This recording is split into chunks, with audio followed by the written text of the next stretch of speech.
What's happening? My head hurts. Work, what's going on? Just finish this work. They're killing me. Break it. Trace. Please. You should hear me typing. Stop it. It's yours.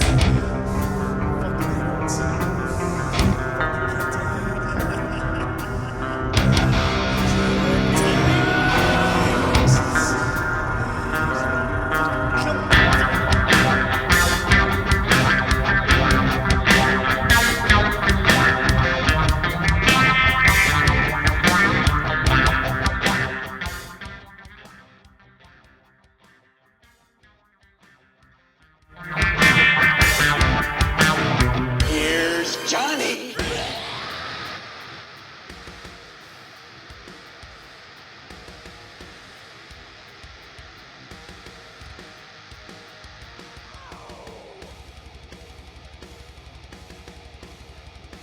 Hey guys, happy Friday! It is Living Hopeful, and I am here with Fred W.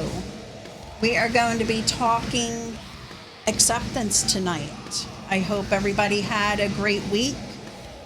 We did. It's getting hot here in sunny Pennsylvania, and we're just hanging out, hoping everybody had a great week, hoping that tonight you tune in, and if you don't see us tonight, we'll be recording and saving this onto the page, so you are welcome to go back and rewatch if you need to, or to check out other shows that we have recorded.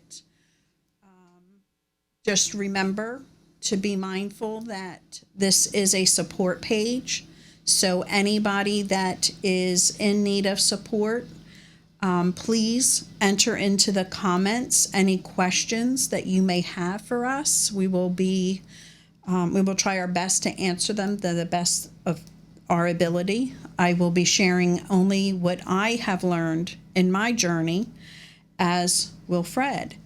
And if you want to call in, you can call in 267-737-8031.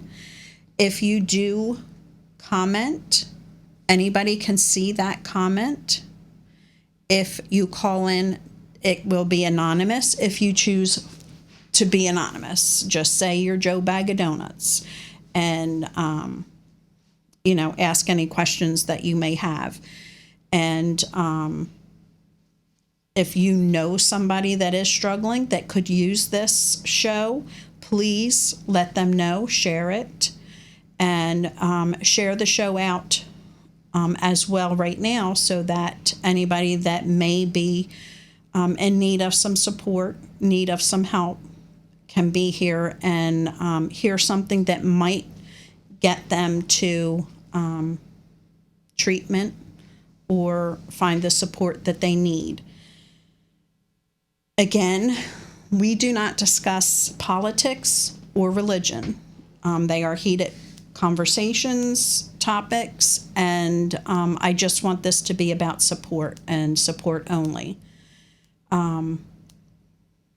So feel free to call in, and we're going to talk to Fred now. Fred's going to share a little bit of his story, and we'll just go back and forth. I keep thinking that's you looking at me, but you're right there. So here's Fred. Hi, how you doing? My name is Fred, and I am an alcoholic. Acceptance is very huge for me, because for whatever reason, going through life, I kept things to myself, never explained anything, and for one magical night. So it was Martin Luther King's Day on January 21st, 2019. My wife took off she was off from work. I took off to spend the day with her, run some errands and stuff. And we ran some errands, and she just asked me not to drink that day. And of course, she went and took a nap. She was supposed to get up, cut my hair. We were going to do dinner, that kind of stuff. And, you know, I'm an alcoholic. As soon as she goes in there, she's not going to know if I have a couple beers. Well, there's no such thing as a couple beers. And the next thing you know, you're 15 beers deep or whatever. And I don't know, but for me, I think it was some kind of spiritual awakening, because basically at that point, she woke up from her nap and I asked her to call Livingren. Why Livingren? I grew up in Levittown, and I drove past that place at least 1,000 times and knew I was going to end up there someday. And I really don't know anything about rehabs or anything, but I knew I needed help. I would never admit that I had a problem, and for years I've had family bring it up to me that you're either at rock bottom, you're at this, you're this, that, and the other thing. I mean, my kids were in a DARE program. I hated that. That was just like an ugly slap in the face. But as time went on, I just, I worked shift work, so that meant I was allowed to drink. It was my excuse. I worked, 60 hours a week. I did this, I did that. Me and the ex-wife were fighting, blah, blah, blah, blah, blah, blah. I could give you 100 different reasons why I was supposed to be able to drink when, I'm an alcoholic. And I was lucky enough to accept that night. And from that point on, there's been nothing but great things happening in my life. I thought I had a good life. I wasn't even never living until I got into recovery. And I was, like I said, I wasn't forced or anything. Somehow I just decided to do this, or I think I got a push from someone upstairs. And it's been great. And I continue to go to several meetings a week. I'm still involved with different, the business part of AA. At Livingren, I try to go back as much as I can and do things. And it's hard to accept what you are when you're really not sure. Like like in school, I was in lower classes, but I was an athlete. And then obviously, if you could see me, I was pretty decent looking then. So, I had no problems with chicks or anything like that. And I was just a well-rounded type person, hung out with everybody. Go drink in the woods, go drink in Yardley at a nice house. It didn't matter. I always got invited, and it was like one of them things. And even in high school, I drank a little bit better than everybody else. And thank God we didn't have cell phones back then, because I'd still be in prison.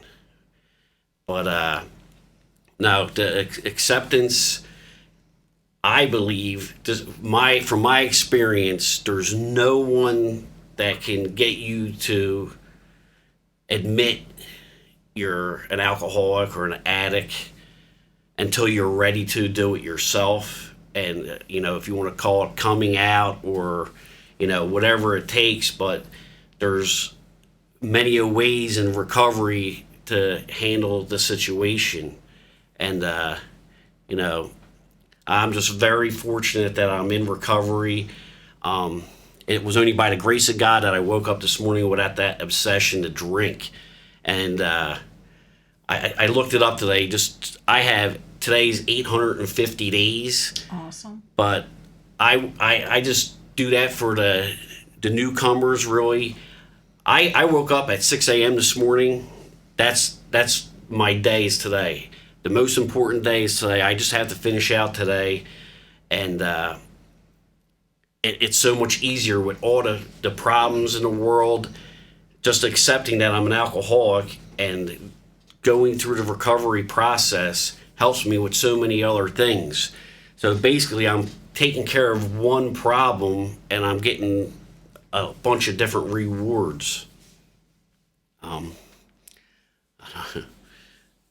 don't know. Well, that's good. And you said that you do continue with Livingren, and that's a part of the sharing and giving service to those that are struggling, that don't know where to turn or how to do the program. That's like so important for those that are new to recovery to understand that, you know, it's a process. It takes time. It doesn't happen overnight. I know a lot of people go into recovery because of legal issues or to appease a loved one or just to get out of trouble. And a lot of people are there that just aren't ready, don't care, and are just there taking up space. But it's people like you that come and talk to them and share your experiences, your strengths, and your hopes that keep them coming back. And service is so important for our loved ones, to stay connected to the process, because like I said, this is not something that is cured. You always will be an alcoholic, an addict.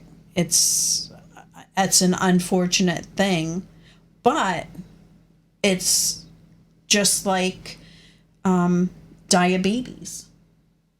As long as you stick with the program your doctor prescribes you, you can stay well. You can't go and, you know, have Krispy Kremes if you're a diabetic. Just like you can't go to the bar and have a drink and be one and done. One isn't enough, and two, or one is, what is it? I know. I just said this last yeah, week, it was last too. week. One's not enough in a week. Yeah, one's not enough in 1,000 or I don't know. But it is. And I'm sure once Larry pops on here, he'll put it in there. I think we just got it backwards. Yeah, One's I do. too many and 1,000's not enough. Yes, that's it. Actually, a million's not enough. Yeah. So, just like, you know, going to the donut shop, it's you just have to listen to the doctor or work the program. And I've said it 100 times that, and I share this, Livengren also saved my life. It has taught me so much. And like myself, I was addicted to my loved one. And they were my drug of choice. They were my, you know, I have to be there. I have to help fix them. I have to help save them. I have to, this is, you know, what I have to do. Where the addict either runs for the drink or the drug. I had to learn myself how to accept the program and how to work the program just as anybody else that works a 12-step program. There are many other avenues. There are many other ways to seek recovery, but I myself feel the 12-step is the best program out there simply because it's a we program. There's support. There's so many people out there supporting one another. And it's not just, you know, bowling anymore. There's just so much fun in recovery. But it's a matter of, you know, understanding that you need the help. A lot of people that are out there today, you know, kicking it around with the guys, they may be, you know, underage and like you said, you know, the keggers at the creek or crick, you know, just hanging out at somebody's house because the parents are not home, or just a bunch of the guys getting together, fishing or whatever. Not everybody can have a good time and be done with it. You know, it's something that is progressive. You know, it's not something that just is done. So you're always working that program. You're always, you know, helping the other person. You're always reaching out to improve yourself and your strength, because anything could set you back. It's, you know, it just takes one drink to go back to that, you know, 3-day drinking binge and sickness. And, you know, what's the next thing? You lose your loved ones, you lose your job, you lose your home, you lose your children. I mean, this is something that is progressive, and it continues if you're not working the program. Going out to talk to those on the street, trying to, you know, not push them into it, but just friending them and sharing the resources that are out there, sharing what's available to them when they're ready is amazing, because there is so much available that when you're in the throes of your addiction, you're not thinking clearly. You don't see that you need help, and you don't see that there is help out there. So when I would do that, I would see a lot of people, and I would see a lot of people, the same people every weekend. We would go out every weekend, the same faces. And then you don't see those faces anymore, and you're thinking, okay, one of two things. They got it, they went to treatment, or they didn't make it. And that's the hardest part. So you continue going out and you still don't see them. You don't see them for a year. And boom, there they are. They're back out there. It's like, what's going on? What are you doing out here? Where have you been for the year? I went to treatment. I did what I needed to do. I got well. And then I stopped working the program. I stopped talking to my sponsor. I stopped talking to my support. I stopped going to meetings. I stopped doing what I know I need to do to stay in recovery. And that's a hard thing to walk back into recovery for a lot of people. They struggle with that because they know that they're going back to the same place, that they're going to run into the same counselors, the same, you know, volunteers, the same people. They don't realize that they might be walking into a program or anything with the same person that went through them originally with them. Yeah, I know anyone that I run into that I was in like living room with for that 30 days, and if they said they relapsed or anything, I always ask them, like, you know, what do they think caused a relapse? And it's usually they stop praying, stop going to meetings, stop talking to their sponsor, and it's a lot of people don't want to have to get a sponsor. Like I had one sponsor, you know, we went our separate ways. I have another guy now that it's like I love the guy, and we usually text every morning, Monday through Friday, and then weekends is kind of off unless there's any issues either way. But it's really cool because, you know, staying in touch with another alcoholic like that, and you can say anything that just, you know, just so you can get through the day without having to use anything instead of hiding it or, you know, masking it with your drug of choice. That I don't know, it works for me. And one thing I will say is, like, I am glad that I went to Living Green and put the 30 days in there, because I don't think I would have been able to go to, and I love AA meetings, but I don't think I would have been able to just show up at a meeting and try to sit there in a corner and then be like, oh, I'll be back tomorrow night. No, Living Green, they broke me. Like, although I was full willing, it was just for me it was a great experience. I couldn't believe how everything worked out, and I don't know, if you have the opportunity to get help, or, you know, make the phone calls, see where you can go with your insurance, or if you don't have insurance, look into that. There's so many people out there, and whatever rehab you go to, don't think these people are being like jerk offs to you or anything. Every one of them people want to see you succeed. Mm-hmm. They want you to stay sober. They want you to stay sober that day. Mm-hmm. And then, you know, you can learn so many tools. And like for all the people you do all the crazy AA sayings and stuff, you actually use them.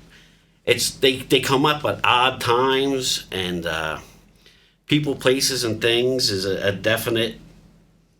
Like, I had friends that I grew up with that I really don't hang out with as much anymore because they drink and stuff, and it's just not a good scene for me. Mm-hmm. But it's what I have to do, like you're saying. Like, it's a disease. I know I have it.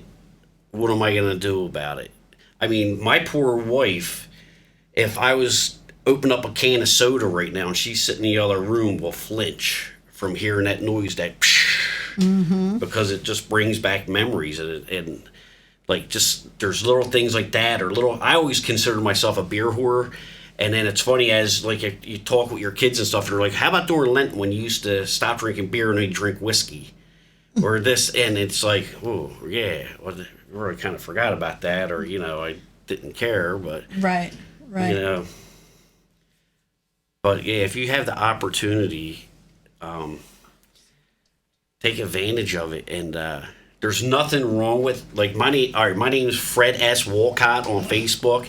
If there's anyone in the Levittown area and you want to meet up for a meeting, or, like, go anywhere you want to go for recovery, it don't have to be AA. I'll go to anything, because you're going to help me get through that day, and hopefully it helps you get through that day. And yeah, I don't play in any. If you're in recovery, man, I just want to take care of everyone in recovery. Mm-hmm. Like, I know there's never going to be a magic pill or a magic wand, which pill would be a bad thing if we're popping pills to stay sober. But a magic wand or something, yeah, that would be like me hitting a Powerball, would be something like that. But I mean, I don't know. Yeah, and it is. And they call it a we program. And I know you've heard me say it. And some of this stuff is redundant, but a lot of this redundancy can save a life. That's where this comes from. That's, you know, hearing the same thing over and over can be the one thing that saves one person. And if we can save one person, you know, then, you know, what we're doing is worth every second that we're doing it. And Larry, I see, is with us tonight, and he says, good evening. Ozzy says, 1's too much and 10 is not enough. So yes, we were there. It just took us a while to get there. But, yeah, Live and Grin was amazing. I think the program is amazing. However, you have to want to accept the program. That is a very important tool for that to happen. And even if you go in for a loved one and not for yourself, at least they're planting seeds that when you do leave, you take those seeds with you. So, you know, that's important, that you, every time you do something towards recovery, that's building your recovery process. And they do say that relapse is part of the disease. Part of the disease. It doesn't have to be part of your recovery, but it's definitely part of the disease, and it's sitting waiting for you. Your disease would love to have you dead, but it'll settle for just, you know, wrecking your life and making you miserable. And that's why I think with like the 12 steps, like, my goal is like not to just work them, but to like live them. And like, my goal is to stay sober today, try to help someone else in recovery in any way I can, and to be a better person, not just for like myself, but for, you know, for the community, the people I'm around, and, you know, complete strangers. Mm-hmm. And it feels really good to do that, and to see other people, you know, get involved and do different things. Mm-hmm. And it is. It's amazing. They when I first started my journey towards making myself better and taking care of myself, which as loved ones we need to really work on staying in our lane and taking care of ourselves and keeping us well, because if we don't, we get dragged into the chaos and just the manipulation that comes with drinking and drugging. And just, they have to make sure that they keep us off guard so that they can go and get what they want, when they want it, how they need it. Like, it's just the way that this disease works. And it's important that we let them know that we're there for them. That's, a lot of people are into this, disconnect with love, tough love, or what have you. And you can't get there until you have gone through some of the stuff that you have been dealing with. It's hard not knowing where they are, what they're doing, how they're doing it. It's even harder to say, okay, you can't live here. You have a choice to live here sober and clean, or you choose to leave and live the lifestyle that you have grown acquainted to. That is the hardest thing that you can do for anybody. And in your situation, you are a spouse. So you help with the mortgage, the bills. Well, while I was drinking, I really didn't care if I paid the bills on time. As long as I was getting my next drink, it didn't matter. And I've been working for the same company for 30 years. So I didn't have a problem because I didn't have problems at work per se. But, it all catches up with you sooner or later. And you hide it well. Yeah, it's you just manipulate people. You lie, steal, and steal, but in different ways. Yeah, you're not really going in someone's car or anything. Everyone's story is different, and I'm just glad I don't have to do that anymore. And jeez, it is. It's hard to think that your loved one is going to steal from you.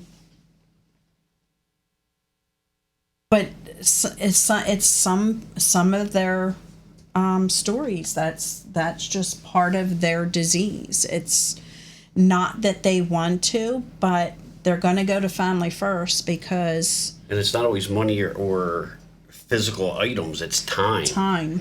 Like, I'm divorced. My first wife, I got divorced, so I stole a lot of time out of her life, and I got divorced, moved on. But not to get personal, was that divorce due to drinking, or? I would think I drank until I was 49 years old. Like, how you're not supposed to look back or anything, right? But I mean, would it have been better if I would have? Not saying I'd still be married to her, or I would have had a white picket fence, this, that, and the other thing. Right. But if I was, if I would have admitted it to myself at 29, shit, what I know now, yeah, like. Right. So, you came to that epiphany that you needed help, and you did it on your own, and that's the most important thing, because a lot of us push our loved ones to get into treatment and beg them and kick and scream and argue and fight. And I had that for years with people. And then even, you're going to, please don't drink before the wedding, or don't drink before you go to this picnic. And it's like, You know, I was the kind of person I would, if I'm going to a beef and beer, I'm going to drink 12 beers before I go there, and I already paid $25 for that ticket to go in. Right. Like, Right, and they may not let you in drinking that 25 beers before you get there. So that might have been money right out the door. But I also know that you don't drink. I mean, eat a lot when you're drinking.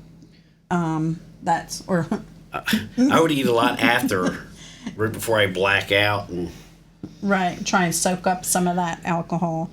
But yeah, it's crazy how addiction gets you. And the big thing is heroin. That is like the big push right now because there's such an epidemic, and we always tend to forget that alcohol is the most addictive. It kills the most people. It just takes longer for you to get there. You can hide it a lot easier because it takes longer for that process to hit. That it's first of all, it's legal, and you can start out, a little here, a little there, where the opiates of today, that just takes grip and just steals your life. That totally hijacks your life, and that's so sad to see today that so many are having an issue with that drug because it's so hard to get off of, and without the help of maybe family and friends and a rehab, it's hard for you to get off of these substances. I'm a big person for rehabs. If you could do it without it, God bless you. But yeah, like this many can do it without it. It takes a lot of work and a lot of experienced people, because most people in your rehabs are also in a program themselves, and which that is really cool, because then you have someone sitting across from you or in the middle of a group that's gone through what I'm going through, and you don't just think it's some college kid with a bunch of bullshit. Right. Yes. And that is funny because a lot of these counselors and everything, even children's psychiatrists and stuff, it just cracks me up because it's like they don't even have kids. Like, why? You're book smart on it, but I think life lesson is the best experience and the best help that you can get is actually living the life of somebody suffering such an illness. And Eric says consequences are farther than they appear to an active user stealing from family. Yes, consequences are very important, because without the consequences, what's left? There's nothing left. So you're just protecting them. You're protecting them just to get deeper into their addiction. Feeling consequences can be the best thing for our loved ones to feel, so that they, try and turn down your phone just so that they can feel it and, okay, they're not going to let me get away with this. They're going to call me out on it, and they're not going to hesitate to call my PO officer. They're not going to hesitate, to call the cops and say, yeah, he just stole my car. But as family, you have to get to that point to be able to. And that's the hardest thing that you can do, is let your loved one feel the consequences. Yeah, and it's not my family's fault or anything. I have an awesome, loving family that is unbelievable with the support. But over the years, they did tell me, like, for many years ago, that I might want to look into some type of, help with this. And, I had thousands of reasons why they were wrong and I was right. And it's just a disease. Anyone that's kind of like on the bubble, like when I went into rehab too, then I was able to get the Vivitrol shot when I left to help. I actually had a breathalyzer that I kept in my pocket, and then I would have to, it was Bluetooth to my phone. I would have to videotape myself. I would get a text message, and I had 2 minutes to do it. But it was all stuff to keep me, sober. And I appreciate all that stuff. That's why I like to share that with people. And there's no shame with going into a rehab. Because you're going to meet there's so many different types of people out there that, like G House. I was in G House at Liver Inn, G House Rules. And it's just a whole different experience. And you got your ups and downs in there. One day you feel like you're crying the whole day, and that then the next day you're laughing the whole day. Then they're just feeding you Jolly Ranchers because your sugar intake's so low, and but it's like digging that shit right out of your gut, like all the shit that you've been burying with the alcohol or the drug starts opening up. And Larry says, look back but don't stare. That's awesome. Yeah, exactly. That's really awesome, because you do have to remember where you're coming from. You do have to remember why you are where you are, but you can't live in it. It doesn't help you to stay in it. You have to move forward. You have to, that's why they say one day at a time. Just take it as it comes and reach out when you start feeling like you're struggling. And then when you, for me, after I admitted that I'm an alcoholic, admitting all kinds of little small flaws about myself is no big deal at this point. And it's easier to say I'm sorry or I love you. And it's one of the greatest things that's ever happened to me. Like being here tonight on a Friday night, this is awesome. And I'm just hoping, if it could help just one person that's listening, it'll make me feel better. And I don't know. We're hoping we can help that Larry character out there. He's out there. Well, I don't have any eyeliner on because I heard Larry stole it last week. Yes. And it was the Alice Cooper bottle. He did. It was the Alice Cooper line. Open the door. Yes, we did. Open the door. But, you have to really embrace the program. That is so important that you embrace it, and the important thing is you have to learn that people, places, and things can really get in the way of your recovery. That's a huge thing. That is so important. Until you are, really strong in your recovery, I think it's most important that you cling to those people in the recovery process. I won't go to a grocery store by myself because they sell alcohol in there now. Right. Because that's just, for me, it's people, places, and things. And if right. I did go, the first thing I do is go start looking at prices, and I'm like, well, when I was buying this, it was this much. Now, how much is it in a grocery store?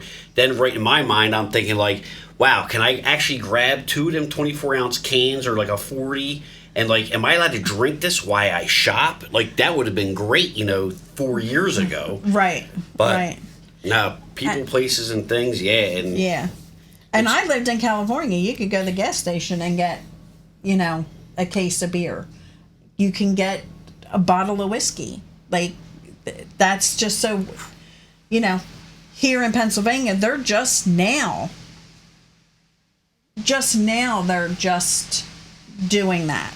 They're just selling it in the grocery stores. They're just selling it in some of the other stores. So, we're not used to that here. No, I'm pissed off because I used to have to on a Sunday go to like Trenton Road takeout because I couldn't even get a case of beer on Sunday. Right, on Sunday and it buy was- 6 packs or 12 packs, and we'd have to walk in and out 2 or 3 times because then you're only limited to carrying a certain amount out at a time. So. Right, exactly. And and that's just the weirdest thing. Like they're, what are they called? Black Sundays or blackouts or whatever. The blue law, black law, whatever it was called. I mean, you used to go to the shore and you couldn't buy anything. You couldn't buy sunscreen. I mean, gosh forbid you went down on a day trip and you were getting sunburnt and forgot your sunscreen. You weren't allowed to buy it because they were only selling, I believe, food. That was it on Sundays down the shore. So, blue laws. Thank you, Lar. And we had that here. I remember my sister coming to visit and we were like, well, we got to get some beer because, Sundays everything's closed. And they're like, what? We'll just go to Acme. No, we're not going to Acme because they don't sell it. So, I mean, as far as Pennsylvania, like we're way back. We're just now starting to catch up with the rest of the world with, all of this craziness. But it's hard because when you are in recovery, especially early recovery, you got it on the billboards. I do think that they're not doing it as much on like the sporting shows. I think they've kind of... But I still, I always think about alcohol. That don't go away. I just don't have that craving or desire. Right. And I still see commercials. I think it's Budweiser Select. It's a black can. And in my mind, I go from, who the hell would design a black can for beer? Because I think you're out fishing, playing horseshoes or something. That's going to attract the sun. That's going to get warm faster. But then the way I drank beer, it was fast enough that I'm not going to let it get, warm. Right. But right. that's still the thoughts, and it's probably going to be with me forever. But then it's that's what I'm saying. I accept them thoughts, and I use them steps, the fellowship, my sponsor, Living Grin. I mean, I know if I was in a jam, I could text you, or Pappy or whatever. Right. And it's the recovery world is a lot bigger than people know, and it's unbelievable. It's huge, and to the outsiders, they have no clue. Right. No matter where you go, there's people, and I look at it as I'm not silent about it because I want I don't know. I have a motorcycle. I just got the new tag for it. It says God AA is the license plate. And I heard different comments about it, about, AA is supposed to be anonymous. Well, if I'm sitting at a light and the guy behind me or a couple cars behind me sees that, and he's thinking about going to the bar, and he's right on that, verge of death or prison, Relapse. maybe he'll call someone or go to a meeting or, relapse. Yes. It's just that one thing. It's the triggers. We all have triggers. I'll speak for myself. I have triggers. And by accepting that I'm an alcoholic, accepting 1,000 other things, it helps them triggers stay away. And me being a family member, a hoodie with the hood up, boom, and then you think of it and it's 20 degrees out. Of course they have a hoodie on. Of course their hood's up. It's freezing cold, So certain things will have you, stepping back. But with my program, I know that I have support when I'm starting to get all, enabling and caught up in the past. I can reach out to the people that support me, that I support as well. So, it brings us back and keeps us steady. And that's why they call it a WE program. my group, we do the 12-step as well. We do not do the fellowship. We're not Al-Anon or Nar-Anon. I am at Livingron's family parent group, and it's a crosstalk group. So, we can talk about our loved ones, where you go to Al-Anon, Nar-Anon, and it's directed to you. You have to keep it about you and not about your loved one. And there's just some days that, you want to go to a meeting and you want to say, that son of a bitch. And this is what happened. And then get the feedback like, okay, I went through this with my loved one too. So what are you going to do about it? You have this option or this option. So they offer suggestions. They don't tell you what you have to do, what you need to do. You just take those suggestions that they offer. You decide if it's going to work for you or if it's not. And that's what they are, suggestions, because I think that was one of the best things for me. Instead of having someone like pointing a finger, telling you you're going to do this, and this, they're like, here's these suggestions. Why don't you give this a shot? And it's like, all right, well, I tried that. Well, that got me through that day. Another day I tried that. And the next thing you know, you are racking up the days, but I just want to get through today. And the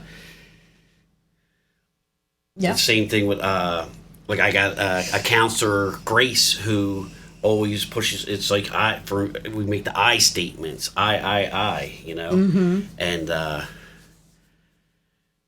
And for the family members, this is a great go-to, and I show it a lot here if I can get it out. Here it is.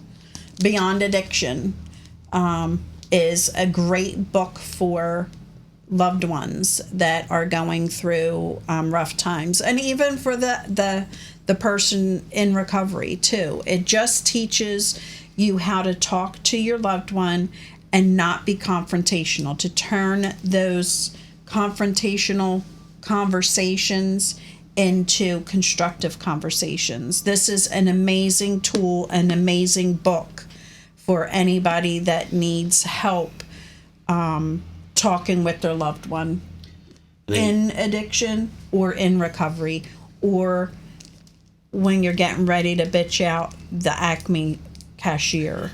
That's not their fault. It teaches you how to, step back and look at the situation and be more constructive with it. So I highly suggest that for the parents, for the spouse, for the friend, for the neighbor. It will help everybody. And then you just posted, you had the Time magazine, I think it was called The Science of Addiction. Yes. I actually picked that up. I haven't opened it up yet, though. Yes, and I was going to pick that up, but Time is getting a little expensive out there. Yeah, I think it was like 14 or 15 bucks maybe. Yeah, I'm like, what happened here? But anything with recovery, I wake up every day, I read my daily reflection, and it's weird because some days you do, things are going on. Next thing you know, I'm at work. It could be 9, 10 o'clock in the morning, and I can notice something's off with my day, and I'll be like, man, I didn't read my daily reflection. And I'll go into my phone and then read it, and it does change my mind. Yeah, your perspective on the day. The day, yeah. Yeah. I found that myself, that when I do struggle, I will go to a lot of the books that were suggested to me as a loved one, trying to figure out how to help my loved one.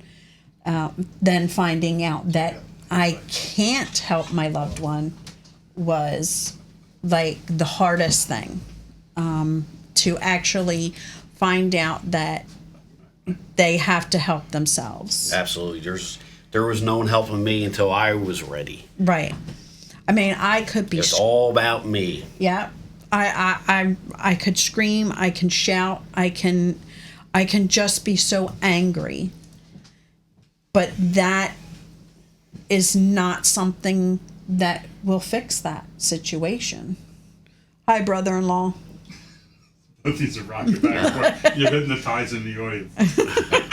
Sorry, we're a bunch of oldies. We're just kind of like Yeah. hanging out and rocking. I do that all the time.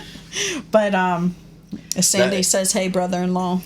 But it is funny. Like I remember, I think it was like the first visitation that my wife came in, and I'm standing there, and it's like, you know, I'm doing this for me, not you, right? And it's, you know, Yeah,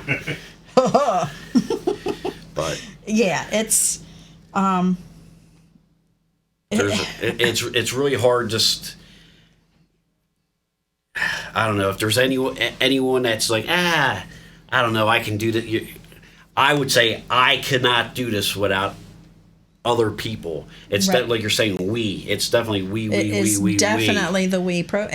Support is where it's at. Like if you don't have the support, what do you have? You just have the bar. You have an abandoned building, the street.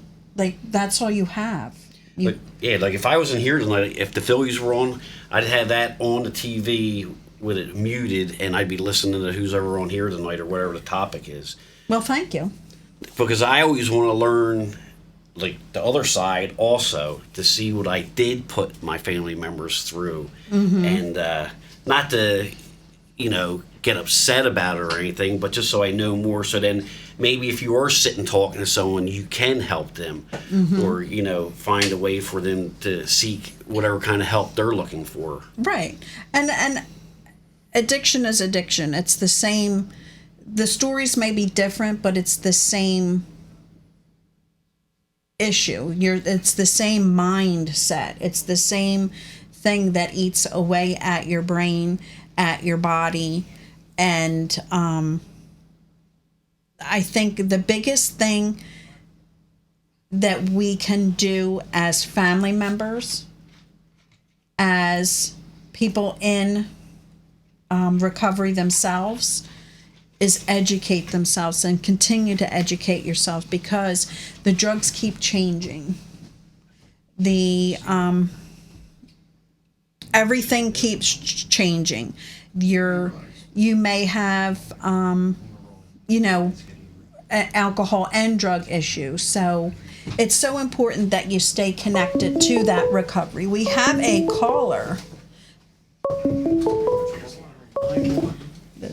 Hello, caller. Well, hello, Lori. Well, hello. And it's up to you if you want to say your name.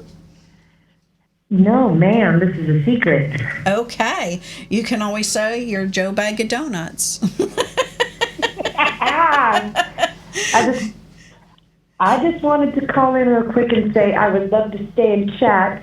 I'm off to Oregon, and I can't connect to your link online because it won't let me. Okay.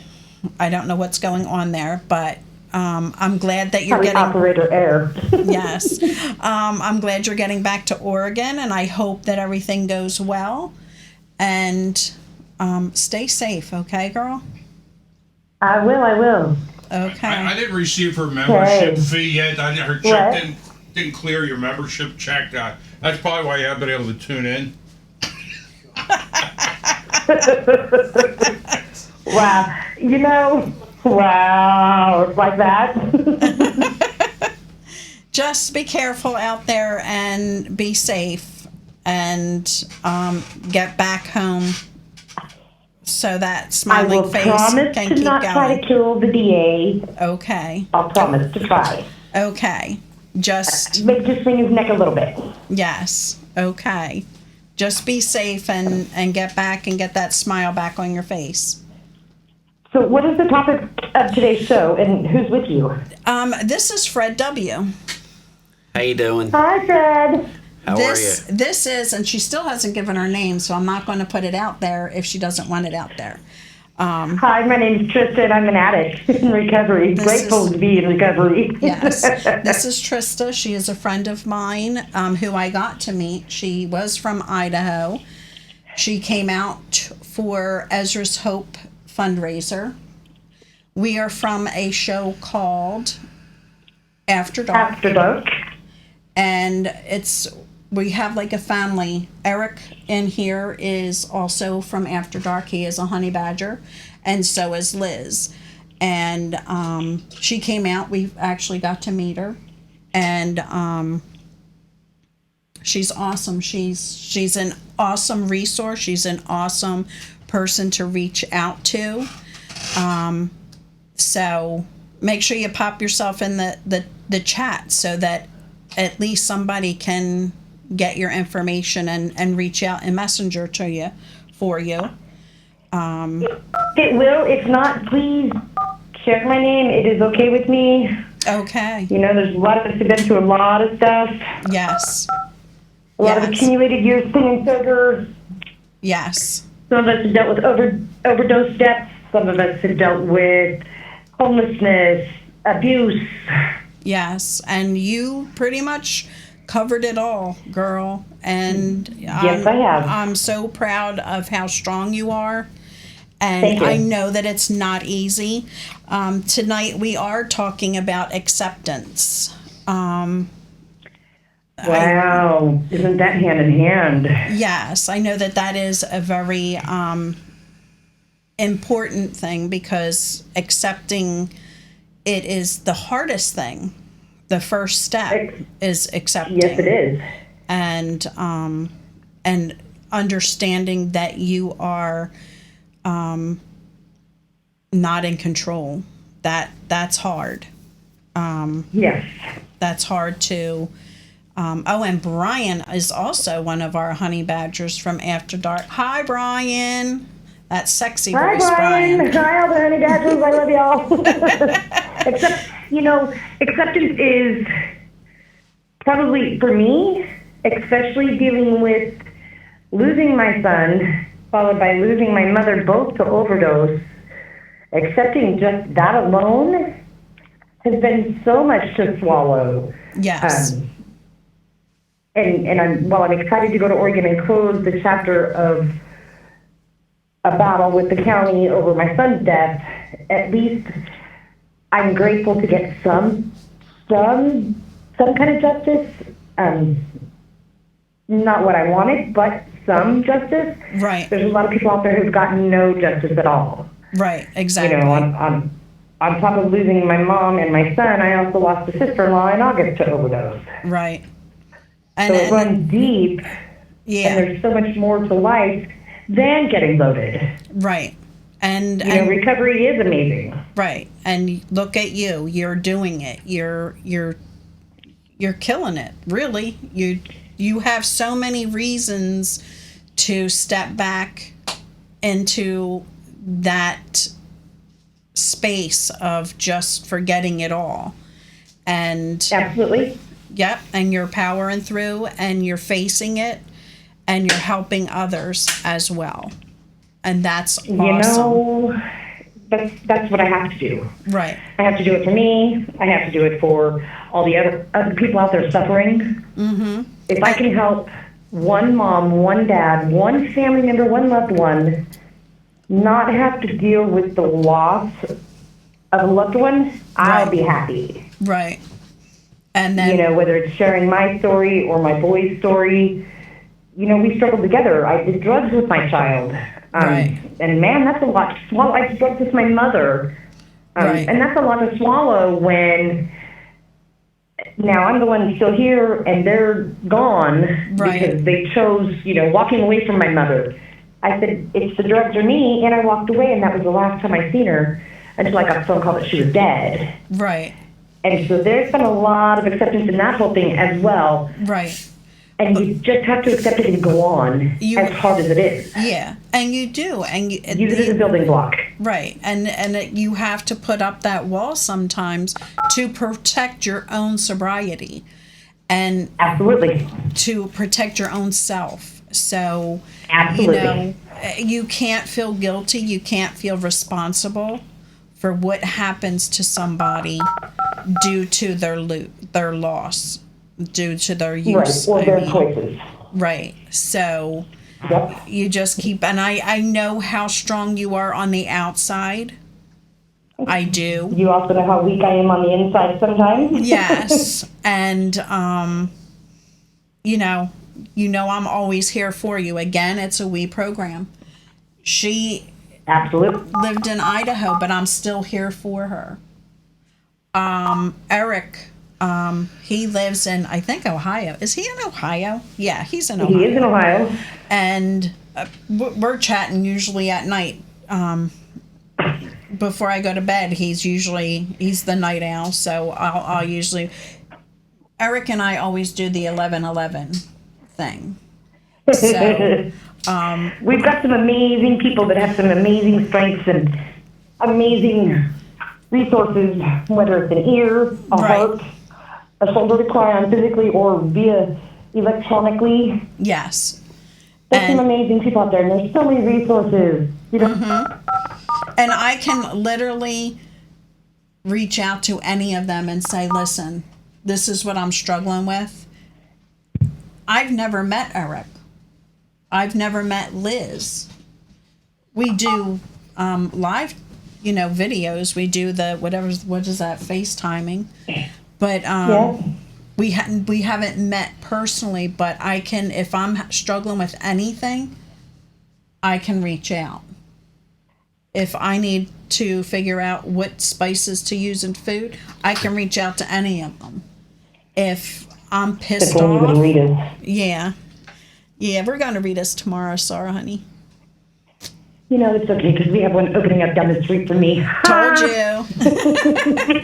She, Trista is moved from, can I tell them? Yes. Or do you want to tell them? So go ahead. She is from, actually, she's from Oregon, moved to Yes, ma'am. Idaho, and she has since moved to Florida.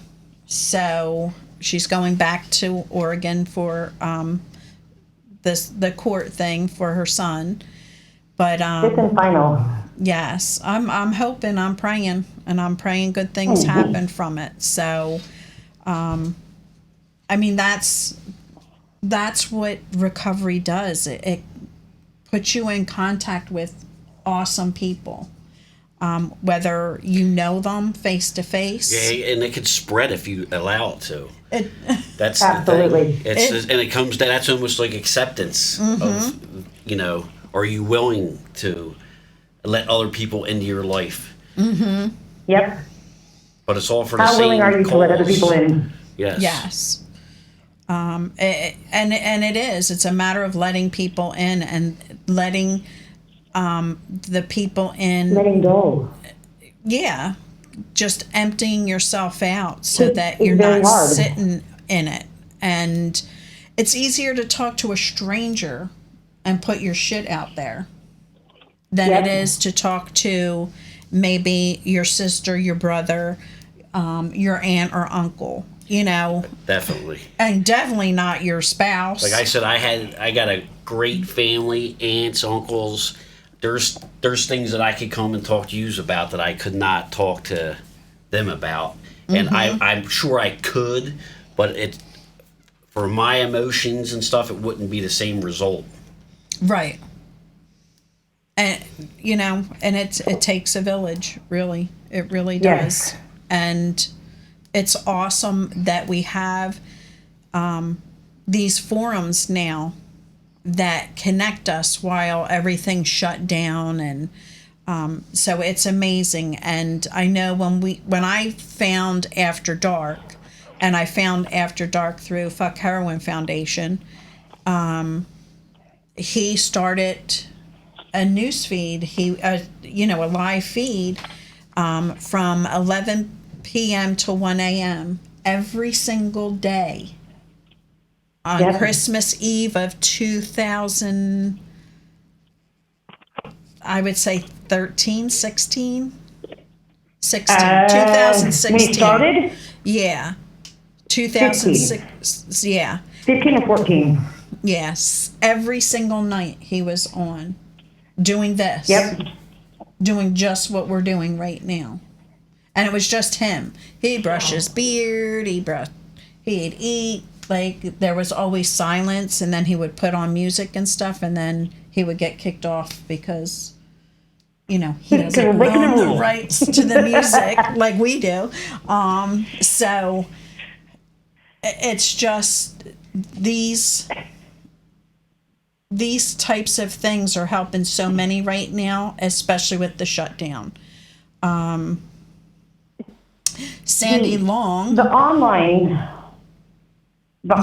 stuff, yes, and like the group of people, the honey badgers and the After Dark program, just being able to reach out and talk empty words. Like for me, they felt like I was just talking to hear myself talk. right, But the feedback that I got from all of you, yeah, more than once, helped me out of some very dark places. There right, were multiple times that I was on the phone thinking, okay, well, I can't do this. I'm going to end all this. And it was just having that person there that was not going to judge me, right, that didn't care what I looked like or how I looked or how I dressed or how I smelled or how I talked. They just listened. And sometimes that's what we need. Mm-hmm. So very grateful for that. And we've also kicked people in the ass because they were always down on themselves or, Yes, ma'am. struggling with their stuff. And, sometimes we just need that kick in the ass. Like, don't be an asshole. One of my big things was I had to accept also that you do have bad days. Like, Right. so I was riding that pink cloud to where it was like, oh, look at me. Now I got 4 days sober, this, that, and the other thing. And as time goes on, then it's like you start having... That pink cloud starts turning purple. Oh, yeah. And that's my counselor, Grace. She's like my guardian angel. She let me know it's okay. And then it was like, oh, yeah, it is okay. Or even, just driving somewhere, and it's like, man, I'm at this red light or a stop sign every time I look over and there's a takeout beer and you see everything. And then it only takes one person to say, like, why don't you go a different way? Like, why are you driving that way every time? And it's like, well, actually, if I go the other way, it's actually shorter. So, yeah, I definitely had to talk to other people in recovery, and it's working out for me. So I plan on doing this until I'm dead. Well, And, that's a good thing. And we have thank you for being an amazing human and helping my Freddie through this journey. I'm assuming That's my mother. that's your mother. Awesome. Awesome. All right, I love y'all. I gotta go catch my plane. I love you. Be Bye, careful, be be safe. safe, and give me a call That's if to my you guardian need me. angel, Grace. There you go. She's Absolutely. amazing. Yes. So have a good night and stay sober, everyone. I love you, girl. Love you too. Thank you for all your help. Safe travels. I will be sending you prayers you. and vibes. Okay, bye, y'all. Love you, honey. So I'm not sure if Fred is aware that we have some comments here. And I'm just going to go back. Such an awesome and informational discussion. Learning so much. God bless you. That's from Janet K. Even though her name's up there, I'm not going to give it out. My aunt. Okay. Hello, Aunt Janet. And Fred's mom. Yes. Let's see. You guys are up late tonight. I know this, and that's why we do this show, because that's when people struggle, when like the meetings are over and it's Friday night, it's party night. So what do you do? That's why I'm here. That's why I'm putting it out here, and it's the latest I can probably stay up. I have a question for Fred. What was your experience with Vivitrol? Would you say it was positive? 100%. Yeah. I would recommend that. Like, I'm on Facebook. I'm on a lot of sober sites, and people ask about it, and I always say I had a lump on my ass. That was the worst thing. Now I did it for. Did it make your pants look funny? Nah, I bought a bigger size. But they go cheek to cheek too. It's not always in the same spot, so it kind of bounces out after the second one. Mm-hmm. But no. Because it originally wasn't really designed to curb the For the ratings of alcohol, alcohol. right. It was kind of originally for opioid, but they realized that it was beneficial to people struggling with alcohol also. So that was like a twofold thing. They did, now they're using it for that, and they're having very good luck with it, from what I understand. Yeah, and so they asked me about it. So I asked my wife. She works at a hospital, so she talked to a few people there, and they said, give it a shot. So we gave it a shot. Did it 7 months. I stayed sober that long, and I was going to meetings and everything else. I was doing anything that was recommended, except for I did not do 90 and 90. Which it was just because of work, and I still had life. I went back to work, and it was boom, back, full steam ahead. So, but you still, and it's tough to balance life and recovery. Right. But I choose recovery to be my first thing, because without recovery, I'm not going to have anything else. Right. There's going to be nothing. And with that being said, for the family, that's also a very difficult process, because addiction is a very selfish disease, but so is recovery. And I think recovery is much more selfish because it has to be.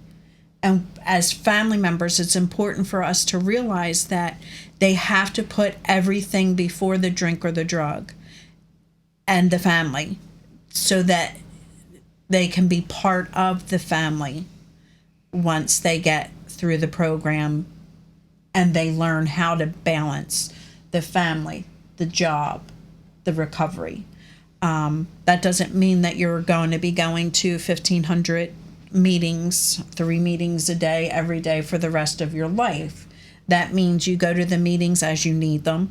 You go to the meetings that help you, and then you fit everything else in. Yeah, and my wife's not, so I consider myself a pickle. She's a cucumber, because once you become a pickle, you can never go back to being a cucumber. Exactly. She knows if I miss too many meetings, my personality, I start changing. If I don't go to my GOP at Oxford Valley with Grace, the next day, my coworkers know there's a difference. Yeah. They're like, you didn't have your GOP last night, and it's I start changing, and all the squirrels, it gets We crazy. have another caller.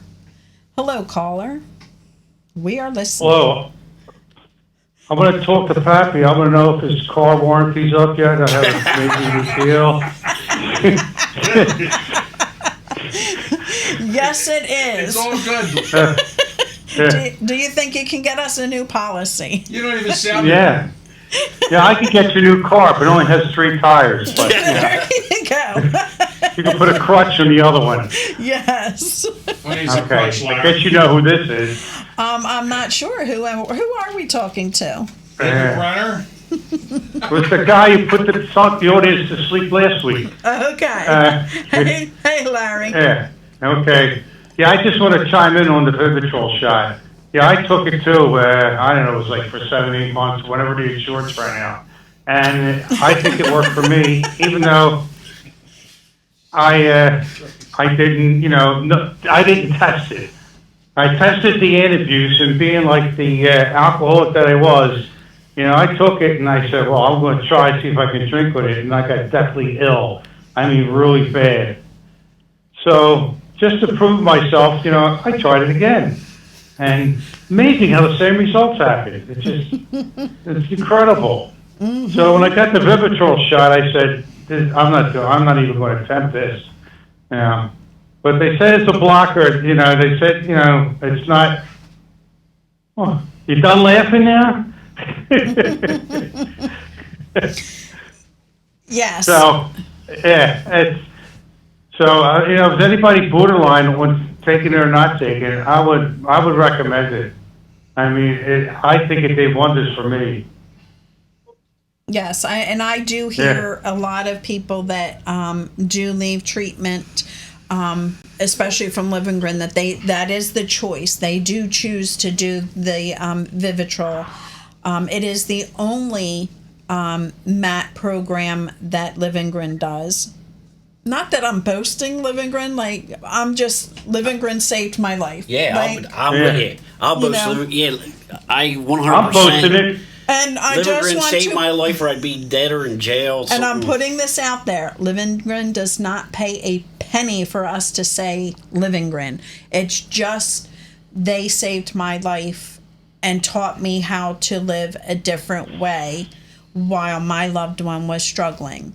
And, you know, I will always give kudos to Livengren, even though they don't pay me to do that. This is a completely... We pay it forward in positive advertising. Yes.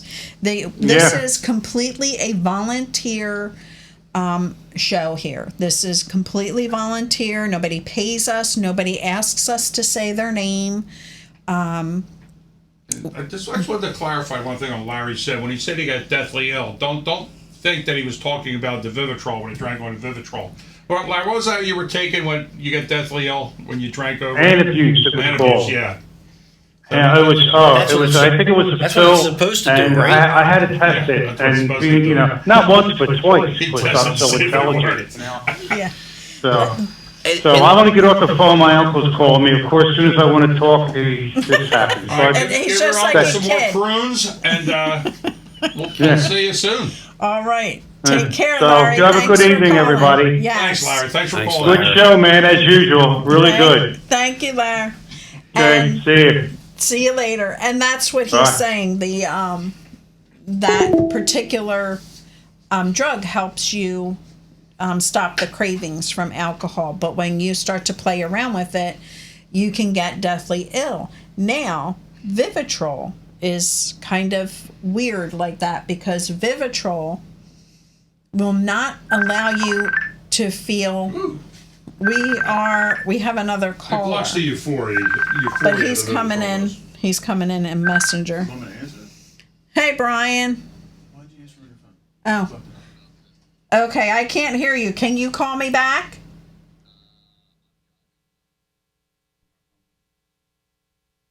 Just hang up and tell him to call you back. Okay, we'll call you back. Oh, call me back if you can. One thing about the Vivitrol, like I know a couple people that did relapse, but then when I talked to them about being on Vivitrol, what they told me, so every 28 days you go and get a shot. Well, you know, when you're supposed to be going on that 28th day and you cancel it on the 27th day, because apparently I've heard from many people also that you have a mental relapse before that physical relapse ever even happens. So most of the time they were canceling their appointments and going to stretch it out. Well, why they stretch it out? They went out and, you know, chose their choice of drug, and then you got to start all over again. Right. And hopefully you make it back. That's the thing. You got to hope you can make it back from that relapse. Right.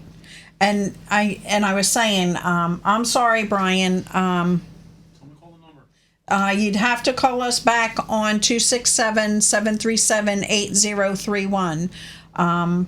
Sorry, I know you're driving, so sorry. But I was saying with the Vivitrol, if you are experimenting with alcohol while you're taking Vivitrol, you don't hit the euphoria that alcohol would normally give you. We have another caller. Hello. Hello, caller. Hi. This is Grace. Hello, Grace. Hey, Grace. The Amazing Hi, Grace. Fred. Hello, everybody. Hello. So I am on both sides of this discussion here. I am in recovery myself. Of course, I work in recovery. I also have family members. I've been a member of Al-Anon for close to 40 years. In and out, but it saved my life in more ways than one. So, yes, it is a topic to talk about. You know, I've had lots of struggles in and out with family members, an ex-husband, brothers, children. All my children are in this disease, and it's not an easy thing to do. And I'm glad that you're talking about it and you're helping people, and Fred's here talking about his part and helping people, and this is a really good thing you guys are doing. I Well, appreciate thank it. you. Thank you. And it's a struggle. It's hard when you know, this is a disease that is, I feel in my heart, that is hereditary. I have it on my side of the family. My husband has it on his side of the family. It affects the whole family as well. Just because they're in their addiction doesn't mean we're not getting sick from it. We're chasing them. We're trying to figure it out for them. We're always running after them, and that's why support is so important, whether it's Al-Anon, Nar-Anon, Smart Recovery, Celebrate Recovery, Buddha Recovery, whatever it is. Whatever works for you. Yes. And the most Okay. important thing is to find that fit. Well, it's also the willingness. So just like addicts and alcoholics need to have that willingness that Fred was talking about to be able to accept the disease, us family members need to have that willingness to look at Yes. ourselves in the disease. Because you're right. You know, if you want to find out if somebody's an addict or an alcoholic, it's easier to look at the family and the craziness around them than the person themselves half the time. Right. So, you know, yeah, we do suffer. And yes, there is a lot of loss, and that, you know, I have a son dead from this disease as well. And it's not an easy thing. No. It doesn't just affect me or his father. It affects so many people. Yes. And it's we so don't realize that. Yeah, and it's so important that, you know, this is a show of hope. This was Yeah. this was the premise, that I wanted to show that there was hope. But I also make sure that we know that the worst part can happen. But we can't live in that place. We have to live for the hope that comes out of it. Yes. And learning to live in today will give you that hope. Mm-hmm. Exactly. Those what ifs and those should haves Yeah. will keep you sick. Woulda, And, coulda, shoulda. You should all over yourself. And the Yeah. reality of it, you run into people say, well, we don't have that issue in our family. I mean, I talked to my kids. I did that, you know, and we had a counselor that we're very close with, originally from Livermore, and she always said, you shake that family tree hard enough, you'll be surprised what comes out of it. I mean, addiction affects almost every family nowadays. Yes. It's hard to Oh, describe yeah. whether it be gambling or this. I mean, there's so many addictions, you know. Yeah. So there's hardly a family not affected by it nowadays. It's Right. rampant. It's rampant amongst us. You're thinking it might be in your family or it might be hereditary. Well, they found a gene. It's proven. Mm-hmm. There is a gene, you know. Does it mean that, you know, someone can't become an alcoholic if it isn't in their family, or an addict, or gambler, or whatever? Yeah, they can. Yep. Just like Fred was explaining, you know, you're born a cucumber, you might become a pickle. You know, some people are born a pickle. I don't Yes. know. And I honestly believe that. I believe that it's just Sure. you're just set up for it, especially with life. It's, you know. It's chemical too. I mean, some people could go to the doctors and get a wisdom tooth pulled and get Vicodin or whatever and be fine. Take a couple and be fine. Some people take a couple of them and whoa, it's off the races for them because That's they have right. a predisposition for it. It affects everybody different, and that's the frightening part about opioids. I mean, and anybody that hasn't seen that show on HBO, The Crime of the Century. Oh my God, if you watch that, you can't believe to what extremes these drug companies went to get so many people hooked on opiates. It's disgusting. Yeah, I know you've all heard it all the time, but until you actually see that show, oh my God, with I know. the sales parties and the fireworks going off, and push more OxyContin, the dancers, and it was disgusting. That show was It was disgusting. disgusting. And Eric is asking us to please get off of the pickle things. My last name is Clausen, you know. What a dill. But yeah, you're so right. And it's amazing that the program that our loved ones work and the program that we work are so hand in hand. Like, Yeah. you work 12 steps, I work my 12 steps. And I'm not a follower of the fellowship. But I read Nar-Anon. I do the workbook for Nar-Anon. I read all Nar-Anon. Like, Right. it helped me. I'm a talker, and I want to get out when I'm pissed off. She likes to crosstalk. Right. I like the crosstalk, meetings. I like the smart recovery. Dinner. So- Yeah, she likes to crosstalk at dinner. Yes, and so it's, it's everybody has their own preference, and I may not go to the meetings, but I do read the literature. I do follow the program. So it's so important that if you don't like a program, try another one. If you want to do Nar-Anon or Al-Anon, find the meeting that's fit for you, because just because that one that you went to you didn't like, the next one at another church, another location, can have a different flavor to it, a different feel. So whatever that particular thing is that you need to help you need to find it. It's so important to get the support and help that's out there. And it's hard to talk to people that aren't familiar with recovery because they don't really understand it.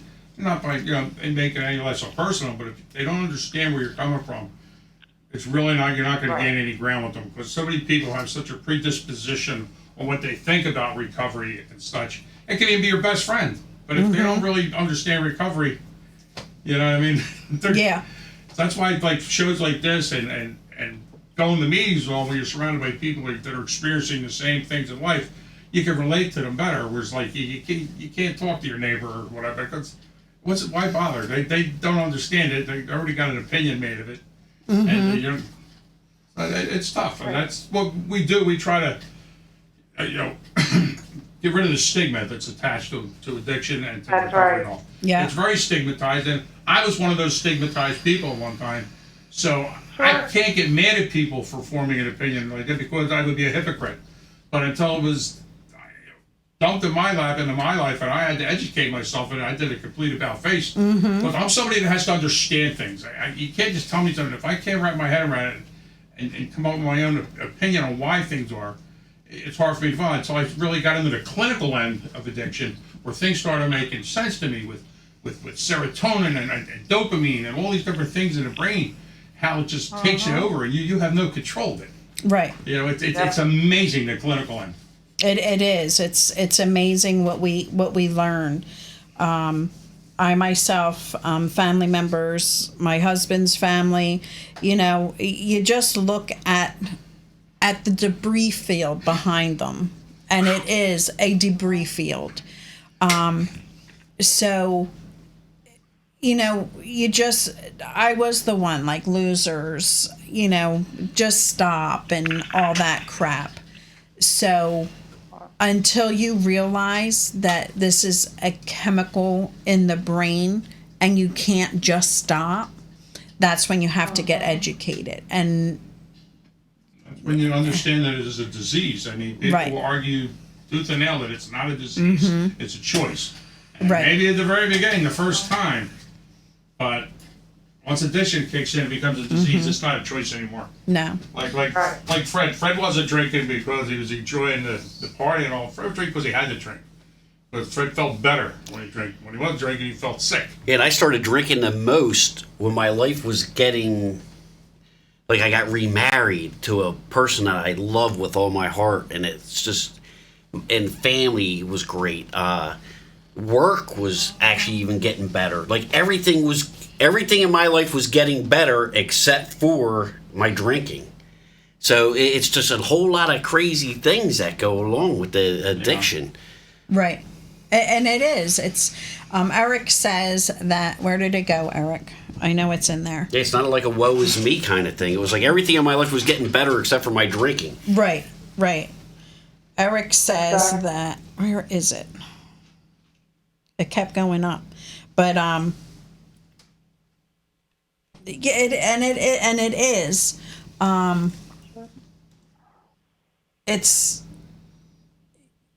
I don't know. My thought process is, you know, it won't happen to me. You know what I'm saying? We all have that mindset that it's not going to happen to me. Hate the addiction, not the addict. Yes, Eric, that too. There it is. Yeah. Yeah, and I belong to a lot of pages, and I try to make people understand that, you know, as big of an ass that they may be, as mean and as cruel and as horrible as they may be, that is not them, and we know that. We know that it's not them. We know that it's the chemical that's attacked their brain. And that is just so important that we separate the addict from the loved one. Right. And that's hard to do. That's really... Information. Having all the information is the key, just like you guys are saying. Mm-hmm. You know, you can't solve a problem unless you know what the problem is. And Right. most addicts don't even know what the problem is. So, family members don't know what the problem is. What the hell is wrong with you? Why do you keep doing this? Why do you keep, you know, hurting me as if you're doing it to hurt, you know? And then it takes talking to other people to understand that they're not doing that to hurt you. They're Right. not trying to hurt you. They're hurting inside, Right. you know. And they don't know how to stop it. And you always got to remember, like, it don't make sense to us at times because you got to remember we're looking at it with a healthy brain. Okay, that's why their decisions and their actions a lot of times don't make sense to us because they're not operating with a healthy brain. You know what I mean? So whatever they do just doesn't make sense to us. Like what they say, you do the same things over and over again with expecting a different outcome. Well, that's the definition of insanity. Well, that's all the definition of addiction. I mean, you can't control yourself, and people just don't believe that. Yep, that's the first step. Well, you guys are great. Thank you very much. Hey, thank you Well, so much. thank for you. calling. Thank you it. for calling in. And please, we're here every Friday night. Yeah. Fred, so- you're wonderful. Thank you, You're an Grace. inspiration. That's why we asked them to come. Yes. And I Yeah. met Fred through the service he does at Livingren. I mean, Yes, he does. that's awesome that, you know, it brings a lot of people together. So I'm glad to have those that are in recovery come and join me because I want anybody out there that may, you know, get the help that they need just from listening to one thing, two things he may have said. Yep. So, He said a lot, and he always does. yes, he's awesome. I think we'll keep him. Yeah. Yes. And Sounds like a plan. yes, thanks for calling in. Thanks, and, Grace. Just share it out if you can. That would be awesome. And Definitely. come back anytime. Okay, I will. All right. Thank for you. calling. Take All care. right, good Good night. night. Do you want to call this other number back? Yeah.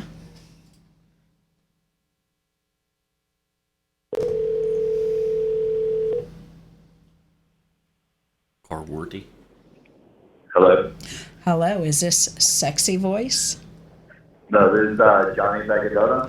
Hi, Johnny Bag of Donuts. How are you? Sexy Voice, Johnny Bag of Donuts. How are you? Here, It's sir. so good to hear you.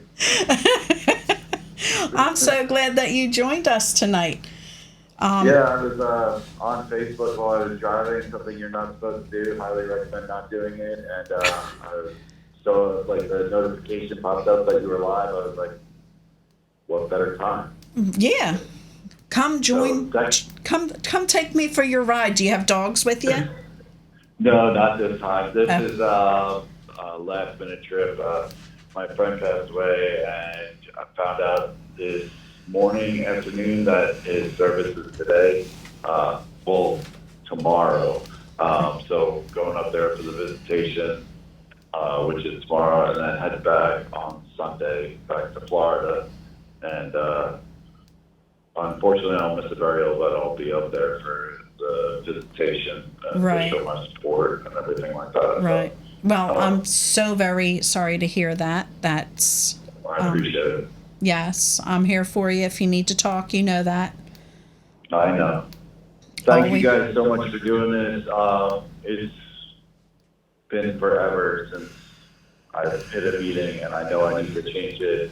And like you guys were talking about before, the attitudes, when you don't hit a meeting, your like sensors start going off. My girlfriend definitely noticed when I haven't hit a meeting in a while. Right. Because my attitude starts changing and everything, and going back to Yeah. We need to bitch slap you back. oh yeah, definitely need that. Be like, hey, maybe you should hit a meeting. Like, Yeah. okay, like, When you but start thank becoming you an guys ass, for- yeah. What's that? When you start becoming an ass, yeah, get to a meeting. Because if you don't, I'm going to put my foot up your ass. Well, I'm so glad that that it helped you. Oh, definitely. And especially at a good time because, you know, death is, you know, a hard one. So get your butt to a meeting and, you know, do what you can. You can make the visitation. That's awesome that you can be there for the family and friends and, you know, that's awesome. Yeah, I worked with them for 4 years, and a bunch of us that work together are going to pay our respects. And I know a bunch of people from the restaurant are putting together for a GoFundMe and everything to help his mom, because he was his mom's caretaker basically, and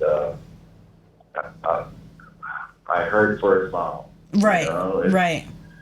I lost my mom, and I can only imagine like when my son's mother called me today, I was like, oh my God, something happened to Nick, and like your heart stops. And Right. I can't even begin to imagine what that pain is like. I've lost a loved one, and her mom was in a deep depression for a while. So Right, right. Um, Especially when it's a child.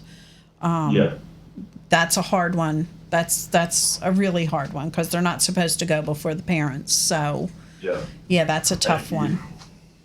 But I know, like when I lost my mom, I know there are people in the meetings that I was going to that have lost their kid, and that still made it on the other side without picking up. And Yeah, it's you don't think anybody is like, oh, they don't know the pain that I feel, but then you find somebody that's been there and have had it worse.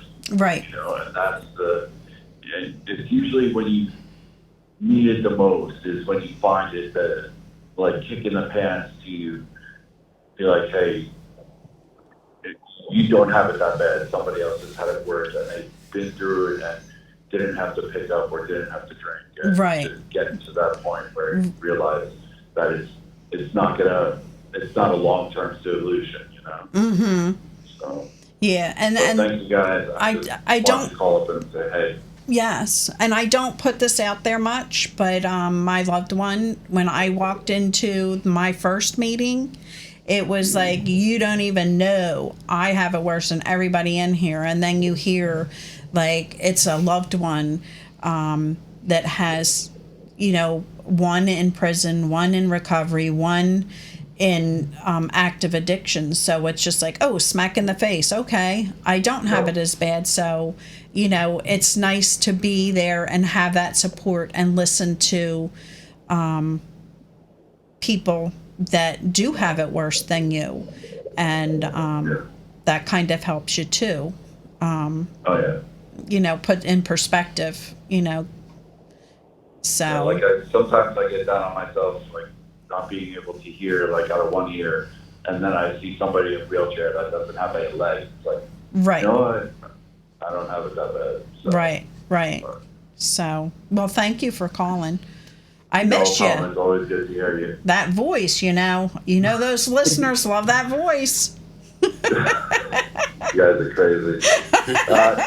If Tristan listened to this, just because you live in Florida now doesn't mean you have to drive like an asshole. So anybody who comes to Florida, don't drive like an asshole. There are enough of those already down here. Well, I have really bad news for you because she drives like an asshole in Oregon too. So, and Idaho.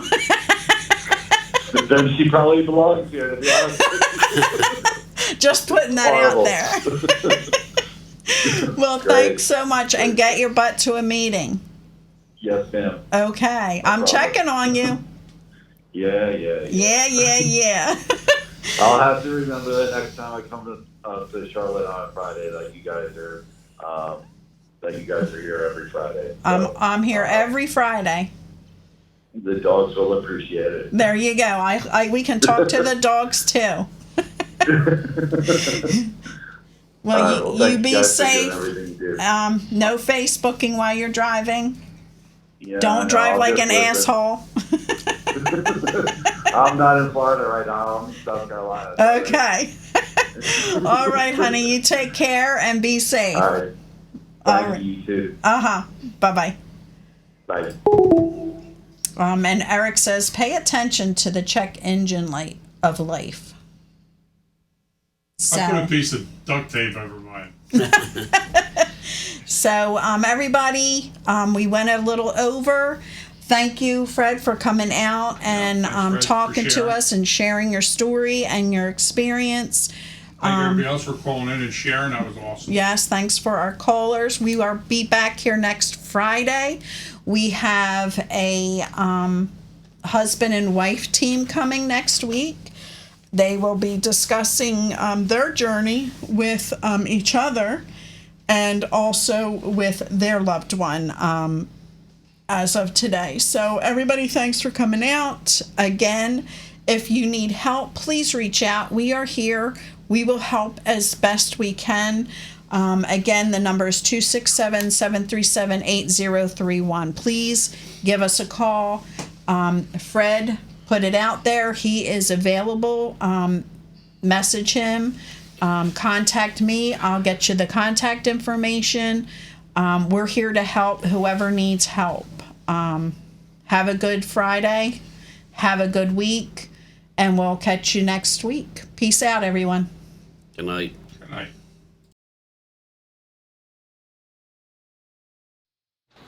Watch ye therefore, for ye know not when the master of the house cometh. Mark 13:35. 123. On your feet. Face the wall. Turn around, face the wall.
just be bright.